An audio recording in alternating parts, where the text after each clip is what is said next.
Yes, I am writing a book. This time around, after writing 2-chapter books, I am writing a picture book about the American Revolution. And you may ask, what story are you going to write? Well, it's a story that I've been telling for a long time. It's one of my favorites, maybe my very favorite story from the American Revolution, Peter Parker's Pants. Here is a video of me telling the story from many years ago. I was younger and skinnier and less wrinkled. Nonetheless, the story has stood the test of time. Our men in South Carolina knew the king would send soldiers to attack, and so they did their best to prepare.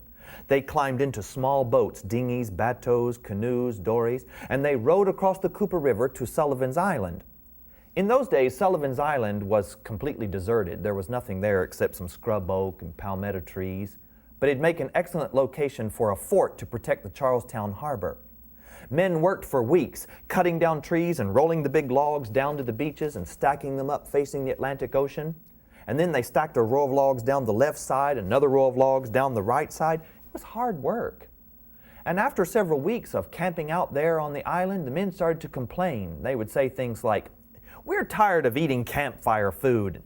Fleas and sand gnats biting us.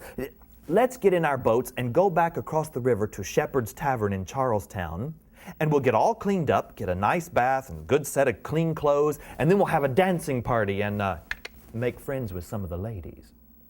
No, this was not the time for making friends with the ladies. A war was about to start, and we had to be ready. Colonel Moultrie, the leader of those men, made the men stay right there and do their duty. They went back into the woods and cut enough trees to build another row of palmetto logs right behind the first one, and then they packed a space in between with sand. By the time they finished, they had a fort with walls about 10 feet tall and 16 feet thick. They had not finished a minute too soon. One afternoon, a young fellow stood up on top of the fort wall, and as he looked out over the horizon, he thought he saw billowing clouds. Maybe a storm was blowing up. But those weren't clouds at all. When Colonel Moultrie called for his spyglass and he looked out over the horizon, he could see those were the billowing sails of ships. 9 great ships flying the king's flag. Soon South Carolina was about to be attacked. The soldiers from England were arriving. Colonel Moultrie had all the men scramble inside the fort, and they started to push their cannon into place. Using his spyglass, Moultrie counted the great guns aboard the ships. There were 300 huge cannon.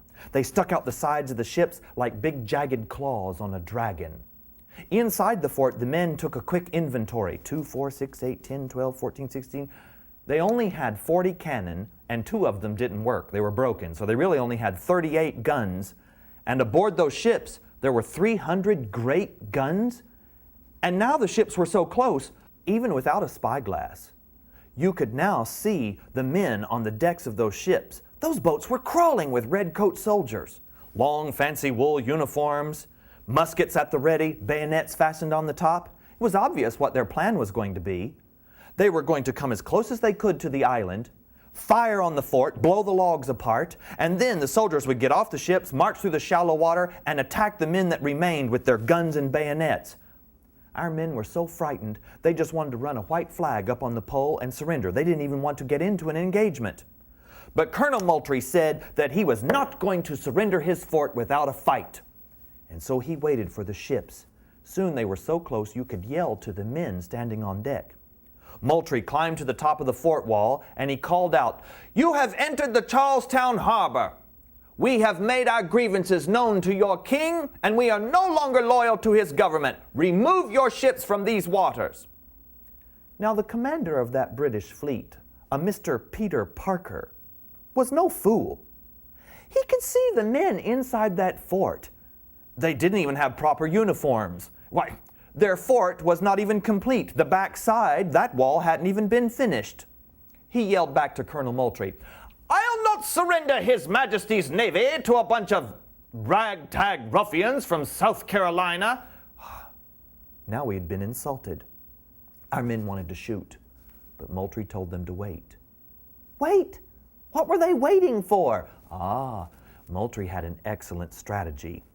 He knew those ships were running dangerously close to shallow water, very near a sandbar, and if they struck ground and got stuck in the mud, then they'd be right in front of our guns. He'd have them right where he wanted them, and being stuck, they would not be able to get away. And so Moultrie held off his men.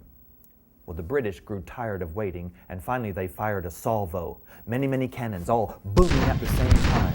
When the cannonballs came whistling through the air, they slammed into the side of the fort walls, but the palmetto logs were so soft and spongy that the cannonballs just boink, bounced right back off again. Did no harm whatsoever. And lots of that cannon fire flew across the walls and landed in the dirt behind the fort. Men scrambled out, grabbed those cannonballs, and rolled them into a hot roaring fire.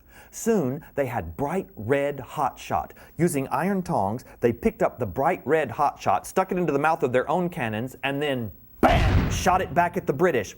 When the red cannonballs struck the side of the wooden ships, fiery splinters flew in 100 directions. Those redcoat soldiers went dancing around the decks of those ships like monkeys in a frying pan. They were banging into one another, screaming and yelling and cursing. One ship caught fire and the rigging was burning down on the men. They had to leap into the water and swim to another boat to rescue themselves. All afternoon, our men kept the cannon fire hot. Pow! Pow! And then, eventually, 3 of those ships did strike that sandbar, and the decks of those ships listed right toward our guns. "Pour it on!" yelled Moultrie. "Give them a crack they won't soon forget. Let them hear from South Carolina." All afternoon, those men were dodging cannonballs left and right. And finally, when the tide came up and they were able to float, the ship started to move away from our fort. One young man jumped up from his position behind his cannon. Some people say it was Francis Marion, the famed swamp fox of the Revolution. He wiped the sweat from his forehead and yelled out to Colonel Moultrie, "They're in retreat, sir! May I give them a parting shot?" "Yes," said Moultrie. Give it to them well. Never let them forget Fort Sullivan and South Carolina." As they were aiming that last cannon shot, Peter Parker, so angry that he had lost this battle to a bunch of ragtag ruffians from South Carolina, leaped up onto the rail of his ship, whirled around, and flipped his coattails toward Francis Marion. It was not a very gentlemanly thing to do. They aimed the cannon very carefully. When the cannonball flew through the air, it whizzed right between his knees and bam!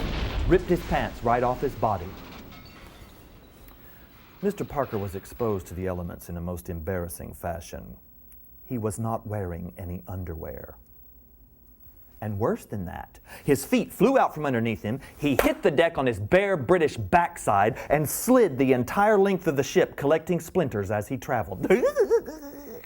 He had to scramble below to have a ship's surgeon pick all the splinters out of his backside, and then he had to have his legs wrapped in bandages. By the time he was back up on deck, the ships were out on the Atlantic Ocean, and we were safe from our enemies.